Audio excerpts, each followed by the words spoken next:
हम rich dad and poor dad का अध्याय नंबर 1 पढ़ रहे थे। जो कल पढ़ा था उससे आगे स्टार्ट करेंगे। कल में जो, यदि आपने वीडियो देखा अच्छी बात है, नहीं मैं शॉर्ट फॉर्म में बता देता हूँ। ये कन्फ्यूजन ये था कि जो रॉबर्ट कियोसाकी है उनको 2 पिताओं से सलाह मिली है, एक रिच डैड है एक पुअर डैड। जो रिच डैड थे वो 8वीं पास थे और जो पुअर डैड थे वो बहुत ज़्यादा इंटेलिजेंट और मतलब उन्होंने जो 4 साल ग्रेजुएशन होती है वो 2 साल से भी कम समय में कर ली थी और सारे स्कॉलरशिप के आधार पर की थी। वो एक मतलब वो ये बोलते थे कि हमें या फिर हमें जो सरकार के अंडर में काम करते हैं उन्हें पेंशन की व्यवस्था होनी चाहिए, जो हमें सरकार का लाभ ज़्यादा से ज़्यादा हमें लाभ देने की कोशिश करे और हमें पेंशन प्लान और कई सारी सुविधाएं प्रदान करनी चाहिए। और ये बोलते थे कि सरकार के द्वारा जो टैक्स लगते हैं वो टैक्स माफ़ कर देना चाहिए गरीबों पे, मतलब उस पर टैक्स नहीं लगने चाहिए। लेकिन अमीर जो रिच डैड थे वो ये बोलते थे कि ये जो टैक्स है ये जो उत्पादन करता है उसको तो उसके पास लेते हैं और जो मतलब कुछ नहीं करते जैसे पुअर हो गए उनको मतलब ऐसे ही पे इनाम के रूप में मिल जाता है। तो फिर उत्पादन लोग क्यों करेंगे, मतलब अमीर लोग बनना ही क्यों चाहेंगे। और इनका मैं ये है कि जो शिक्षा होती है वो स्कूल में धन संबंधी शिक्षा नहीं दी जाती है। तो जो आगे कहानी थी वो कल पूरी पढ़ी थी, आगे हम स्टार्ट करेंगे। दूसरे डैडी पूरी तरह से आर्थिक स्वावलंबन में विश्वास रखते थे। वे सुविधा भोगी मानसिकता के विरोधी थे। वे ये मानते थे कि किस तरह मानसिकता लोगों को कमजोर और आर्थिक रूप से जरूरतमंद बनाती है। उनका दृढ़ विश्वास था कि आदमी को आर्थिक रूप से सक्षम होना चाहिए। जो ये रिच डैडी थी उसकी बात हो रही है। ये कियोसाकी बताते हैं कि जो मेरे अमीर डैडी थे, जो रिच डैडी थे, वो ये बताते हैं कि पूरी तरह से आर्थिक स्वावलंबन एवं आर्थिक स्वावलंबन में विश्वास करते थे और सुविधा भोगी मानसिकता के विरोधी थे। वे ये मानते थे कि इस तरह की मानसिकता लोगों को कमजोर और आर्थिक रूप से जरूरतमंद बनाती है। उनका दृढ़ विश्वास था कि आदमी को आर्थिक रूप से सक्षम होना चाहिए। एक डैडी कुछ डॉलर बचाने के लिए परेशान रहे, दूसरे डैडी एक के बाद एक निवेश करते रहे। एक डैडी ने मुझे बताया कि अच्छी नौकरी तलाशने के लिए अच्छा बायोडाटा कैसे लिया जाए। दूसरे डैडी ने मुझे ये सिखाया कि कैसे मजबूत व्यावसायिक और वित्तीय योजनाएं लिखी जाए जिसे मैं नौकरियां दे सकूं। मतलब जो रिच डैडी थे वो इन्हें ये सलाह देते थे कि आप बायोडाटा मतलब जो पुअर डैडी थे वो ऐसे लिखते थे कि आप ऐसा बायोडाटा बनाओ ताकि आपको नौकरी आसानी से मिल जाए। लेकिन जो रिच डैडी थे, वो अमीर डैडी थे, वो क्या बोलते थे, मजबूत व्यावसायिक और वित्तीय योजना लिखी जाए जिससे मैं नौकरियां दे सकूं। आप ऐसी योजना बनाइए जो आप दूसरों को नौकरियां दे सको। और जो पुअर डैडी थे वो ये सोचते थे, अपने बच्चे को ये सलाह दी, मतलब इसको सलाह ये दी कि आपको नौकरियां कैसे मिली जाए, नौकरी आप ऐसा बायोडाटा बनाओ जो आपको आसानी से नौकरी मिल जाए। 2 प्रभावशाली डैडियों के साथ रहने के कारण मुझे ये विश्लेषण करने का मौका मिला कि उनके विचारों का उनके जीवनों पर कितना प्रभाव हो रहा है। मतलब जो विचार है वो उनके जीवन पर भी प्रभाव पड़ रहा है। ये डॉक्टर मतलब कियोसाकी वो बता रहे थे कि मुझे ये पता चल गया था कि हमारे जो जीवन पर जो हम सोच, हमारे जो विचार है वही हमारे जीवन पर प्रभाव पड़ता है। जैसा हम सोचोगे वैसा बन जाओगे। कितना प्रभाव हो रहा है। मैंने पाया कि दरअसल लोग अपने विचारों से ही अपने जीवन को दिशा देते हैं। उदाहरण के तौर पर मेरे गरीब डैडी हमेशा कहा करते थे, मैं कभी अमीर नहीं बन पाऊंगा। जो डॉक्टर कियोसाकी, जो रॉबर्ट टी कियोसाकी थे, वो बताते हैं कि मेरे डैडी जो पुअर थे वो ये बोलते थे कि मैं कभी अमीर नहीं बन पाऊंगा, मैं कभी अमीर बन ही नहीं पाऊंगा। और उनकी भविष्यवाणी भी सच हुई। दूसरी तरफ मेरे अमीर डैडी हमेशा खुद को अमीर समझते थे। जो रॉबर्ट कियोसाकी बताते हैं कि जो मेरे अमीर डैडी थे वो हमेशा अपने खुद को अमीर ही मानते थे, हमेशा खुद को अमीर समझते थे, इस तरह की बातें करते थे, मैं अमीर हूँ। और अमीर लोग ऐसा नहीं करते। एक बड़े आर्थिक झटके के बाद जब वे दिवालियापन की कगार पर थे। मतलब एक उनका आर्थिक ऐसा झटका लगा, एक आर्थिक नुकसान ऐसा हुआ जो अभी वो दिवालियापन की तरह थे। मतलब जो उनके पैसों की संकट थी, फिर भी वो अपने आप को अमीर समझ रहे थे। समझे आप? मतलब आर्थिक झटके के बाद में उनकी आर्थिक स्थिति कमजोर हो गई थी, फिर भी वो अपने रिच डैडी, जो अमीर डैडी थे, वो अपने खुद को अपना अमीर समझते थे। वो दूसरों को भी ये बोलते थे कि मैं अमीर हूँ, तभी वो खुद को अमीर आदमी ही कहते रहे। वे अपने समर्थन में ये कहते थे, गरीब होने और पैसा न होने में फर्क होता है। एक तो गरीब होना, एक पास में पैसा न होना, इस दोनों चीजों में बहुत बड़ा अंतर है। वो ये बताते थे रिच डैडी। गरीब और पैसा न होने में फर्क होता था। पैसा पास में न हो अस्थायी होता है, जबकि गरीबी स्थायी है। गरीबी है वो स्थायी है, पैसा न होना पास में यह एक अस्थायी रूप में अस्थायी है। ये सब रिच डैडी बोलते थे। मेरे गरीब डैडी ये भी कहते थे कि मेरी पैसों से कोई रुचि नहीं था। मैं पैसा महत्वपूर्ण नहीं है। मेरे अमीर डैडी हमेशा कहते थे पैसों से बहुत बड़ी ताकत है, पैसों में बहुत बड़ी ताकत है। लेकिन जो पुअर डैडी थे वो ये बोलते थे कि मेरे पैसों की जरूरत नहीं है, पैसों में कोई रुचि नहीं थी और पैसा महत्वपूर्ण नहीं है। पैसा महत्वपूर्ण नहीं है कौन मानता था? ये पुअर डैडी मानते थे कि पैसा कोई महत्वपूर्ण नहीं है, जबकि अमीर डैडी है वो ये मानते थे कि पैसा एक ताकत है।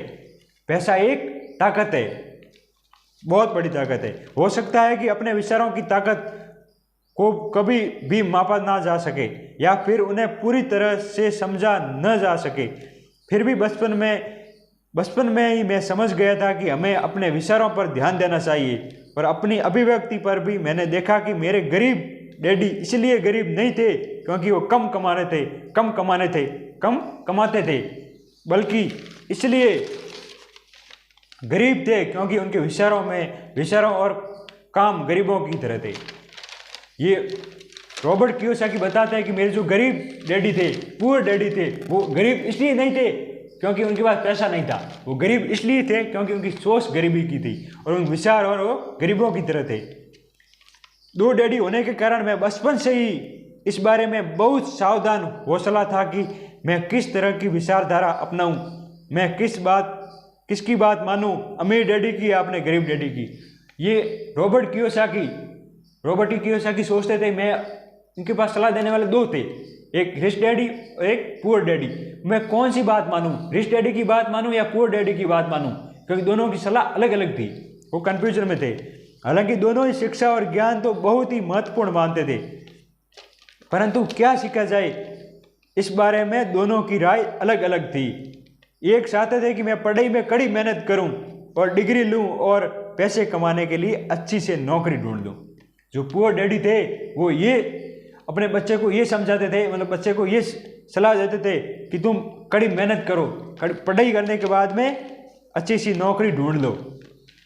वे चाहते थे, जो रिच डैडी थे वे चाहते थे कि पेशेवर अधिकारी, मतलब जो पुअर डैडी वे ये चाहते थे कि मैं एक पेशेवर अधिकारी या वकील या अकाउंटेंट बन जाऊं या MBA कर लूं। दूसरे डैडी यानी अमीर डैडी मुझे प्रोत्साहित करते थे कि मैं अमीर बनने का रहस्य ढूंढ लूं, समझ लूं कि पैसा किस तरह काम करता है, ये जान लूं कि इससे अपने लिए कैसे काम किया जाता है, पैसा किस तरह काम करता है। जो रिच डैडी थे, अमीर डैडी थे, वो ही अपने बच्चे को ये सलाह देते थे, मतलब रॉबर्ट कियोसाकी को ये सलाह देते थे कि तुम पैसों का उपयोग करना, पैसा किस तरह काम करता है ये सीख लो। पैसा किस तरह काम करता है, पैसे काम करने का तरीका यदि तुम पता कर लो तो आप अमीर बन जाओगे। समझ लूँ पैसा किस तरह काम करता है, मैं ये जान लूँ कि इससे अपने लिए कैसे काम किया जाता है। मैं पैसे के लिए काम नहीं करता। इन शब्दों को वे बार बार दोहराया करते थे, पैसा मेरे लिए काम करता है। ये बहुत बड़ी बात है। जो रिच डैडी थे वो ये बोलते थे, मैं पैसों के लिए काम नहीं करता, पैसा मेरे लिए काम करता है। 9 वर्ष की उम्र में मैंने ये फैसला किया। जो Robert Kiyosaki rich dad poor dad book लिखी है, जो उनकी उम्र जो सलाह मानते थे उस टाइम उम्र ये 9 साल की थी उनकी। 9 वर्ष की उम्र में मैंने ये फैसला किया कि पैसे के बारे में मैं अपने अमीर डैडी की बातों पर ध्यान 9 वर्ष की उम्र में मैंने ये फैसला किया कि पैसों के बारे में, अपने अमीर डैडी की बातों पर ध्यान देना। हालांकि उनके पास कॉलेज की बहुत सी डिग्रियां नहीं थी। वो अमीर डैडी के पास नहीं थी और गरीब डैडी के पास थी। जो रॉबर्ट कियोसाकी ने फैसला कर दिया था कि मैं अब गरीब डैडी की बात नहीं मानूंगा, मैं अब बात सिर्फ अमीर डैडी की बात मानूंगा। और बल्कि उन्हें ये मालूम था कि अमीर डैडी के पास कोई डिग्रियां नहीं है, सिर्फ 8वीं पास है, बल्कि मेरे जो पुअर डैडी है उनके पास बहुत सारी डिग्रियां है। वो एक जबकि जो रिच डैडी है, जो अमीर डैडी है, वो सिर्फ 8वीं पास है, बल्कि ये जो 4 साल के ग्रेजुएट को सिर्फ 2 साल से कम समय पूरा करने वाले पुअर डैडी थे। फिर भी उन्होंने रॉबर्ट कियोसाकी ने बात किसकी मानी? रिच डैडी की बात मानी, अमीर डैडी की बात मानना शुरू किया। रॉबर्ट फास्ट का सबक, एक कविता है रॉबर्ट फास्ट का सबक। रॉबर्ट फास्ट मेरे पसंदीदा कवि है, हालांकि मुझे उनकी बहुत सी कविताएं पसंद है। डॉक्टर कियोसाकी बोलते हैं रॉबर्ट फास्ट मेरे पसंदीदा कवि है, हालांकि मुझे उनकी बहुत सी कविताएं पसंद है, परंतु रेड नॉट टेकन मुझे सबसे ज़्यादा पसंद है। मैं इनकी शिक्षा का इस्तेमाल हर रोज़ करता हूँ। रॉबर्ट कियोसाकी बताते हैं कि रॉबर्ट फास्ट की मुझे कविताएं बहुत ज़्यादा पसंद है। उसमें से एक कविता है द रोड नॉट टेकन। वो राह जिसे सुना नहीं गया। पीले जंगल में 2 राहें बांटनी थी और अफसोस की मुझे एक को सुनना था। पीले जंगल में 2 राहें बांटनी थी और अफसोस की मुझे एक को सुनना था, और मैं अकेला पथिक खड़ा रहा देर तक, ये देखते हुए कि ये राह कहाँ तक जाती है, झुरमुटों में मुड़ने से पहले। फिर मैंने दूसरी राह सुनी, उतनी ही सुंदर और शायद बेहतर भी, क्योंकि वहाँ घास ज़्यादा और कम लोग गुजरे थे। हालांकि लोगों को गुजरने से यहाँ भी उतना ही नुकसान हुआ था। फिर मैंने दूसरी राह सुनी, उतनी ही सुंदर और शायद बेहतर भी, क्योंकि वहाँ घास ज़्यादा थी और कम लोग गुजरे थे। हालांकि लोगों को गुजरने से यहाँ भी उतना ही नुकसान हुआ था, और दोनों ही उस सुबह बराबर थी। पत्तियों पर काले कदम नहीं थे, और मैंने पहली को अगले दिन के लिए रखा, पर यह जानते हुए कि किस तरह रास्ते निकलते हैं, मुझे शक था कि मैं कभी लौटूंगा। मैं आह भरकर ये कहूँगा, आज से सदियों बाद शायद एक जंगल में 2 राहें बांटती थी, और मैंने कम चली हुई राह को सुना, और इसी बात से सारा फर्क पड़ा। रॉबर्ट फास्ट 1916 में लिखी हुई है। क्या है? मैं आह भरकर ये कहूँगा, आज से सदियों बाद शायद एक जंगल में 2 राहें बांटती थी, और मैंने कम चली हुई राह को सुना, और इसी बात से सारा फर्क पड़ा। ये रॉबर्ट फास्ट की है, 1916 में लिखी हुई थी, और इसी बात से सारा फर्क पड़ा। बहुत समय गुजर चुका है, पर मैं अब भी अवसर रॉबर्ट फास्ट की कविता पर चिंतन करता रहता हूँ। पैसे के बारे में अपने पढ़े लिखे डैडी की सलाह और नज़रियों को न सुनने का मेरा फैसला दुखद था, परंतु ये एक ऐसा फैसला था जिसने मेरी ज़िंदगी की दिशा तय कर दी। एक बार मैंने ये फैसला कर लिया कि मुझे किसकी बात सुननी है, तो उसके बाद मेरी धन संबंधी शिक्षा शुरू हो गई। मेरे अमीर डैडी ने मुझे 30 साल से भी ज़्यादा समय तक सिखाया, जब तक कि मेरी उम्र 39 साल नहीं हो गई। वो 9 साल के थे, और 30 साल फिर और अमीर डैडी ने उन्हें शिक्षा दी कैसे अमीर बनना है, क्या करना है लाइफ में। और जब उनकी उम्र 39 साल पूरी हो गई, 9 और 30 39 साल, उन्होंने ये देख लिया था कि मैं वो सब समझ चुका हूँ जो मेरी मोटी बुद्धि में भरने की कोशिश कर रहे थे। जब उन्हें रिच डैडी को मालूम पड़ गया कि मैं अब वो सब कुछ समझ गया, मतलब वो सब कुछ मेरी मोटी बुद्धि में सब कुछ समझ में आ गया जो वो मेरे रिच डैडी मुझे देने की कोशिश कर रहे थे। पैसा की एक तरह की ताकत है, परंतु इससे भी बड़ी ताकत है वित्तीय शिक्षा। पैसा तो आता और जाता रहता है, परंतु अगर आप ये जानते हैं कि पैसा किस तरह काम करता है, तो तो आप ज़्यादा ताकतवर हो जाते हैं और आप दौलत कमाना शुरू कर सकते हैं। केवल सकारात्मक चिंतन से ही समस्या हल नहीं हो सकती, क्योंकि ज़्यादातर लोग स्कूल में पढ़ते हैं और वे कभी ये नहीं सीख पाते कि पैसा किस तरह से काम करता है, इसलिए वे पैसों के लिए काम करने में अपनी सारी ज़िंदगी बर्बाद कर देते हैं। रॉबर्ट कियोसाकी बताते हैं कि पैसे को समझना बहुत बड़ी काम है। पैसा के लिए काम नहीं करना है, पैसा हमारे लिए काम करे, हमें कुछ ऐसा करना है। वो बताते हैं कि वित्तीय शिक्षा, पैसा तो आता और जाता रहता है, परंतु अगर आप ये जानते हैं कि पैसा किस तरह काम करता है तो आप ज़्यादा ताकतवर हो जाते हैं। आप दौलत कमाना शुरू कर सकते हैं। केवल सकारात्मक चिंतन से ही समस्या हल नहीं हो सकती, क्योंकि ज़्यादातर लोग स्कूल में पढ़ते हैं और वे कभी ये नहीं सीख पाते हैं कि पैसा किस तरह काम करता है, इसलिए पैसों के लिए काम करने में अपनी सारी ज़िंदगी बर्बाद कर देते हैं। ऐसे भी लोग हैं जिन्हें पैसों के बारे में नहीं पता होता है, वो सारी ज़िंदगी बर्बाद कर देते हैं। मेरी शिक्षा जब शुरू हुई जब मैं केवल 9 साल का था, और इसी कारण मेरे अमीर डैडी ने मुझे जो पाठ पढ़ाए थे वो बहुत ही आसान थे, और सारी बातों को छोड़कर विचार किया जाए उन्होंने मुझे 30 सालों तक कुल 6 महत्वपूर्ण पाठ पढ़ाए। यह पुस्तक उन्हीं 6 पाठों के बारे में और इससे भी उतना ही आसान बनाने की कोशिश की है। रॉबर्ट कियोसाकी बताते हैं कि मेरे जो रिच डैडी है, उन्होंने 6 पाठों में मुझे समझाया है, 6 पाठों में मुझे समझाया और आसान भाषा में मुझे समझाया ताकि मेरे दिमाग में आ जाए। तो उतना ही आसान बनाने की कोशिश की है जितना कि मेरे अमीर डैडी ने मेरे लिए आसान बनाया था। ये पाठ आपके लिए जवाब की तरह नहीं लिखे गए बल्कि मार्गदर्शन की तरह लिखे गए हैं। ऐसे मार्गदर्शन जो ज़्यादा अमीर बनने में आपके बच्चों की मदद करेंगे। चाहे बदलती हुई इस अनिश्चित दुनिया में कुछ भी होता रहे। से पार्ट है जो उन्होंने बहुत ही सरल तरीके से समझाने की कोशिश किया है। वो अगला पार्ट है वो है अमीर लोग पैसे के काम नहीं करते, अमीर लोग पैसों के काम नहीं करते। वो हम नेक्स्ट वीडियो में पढ़ेंगे।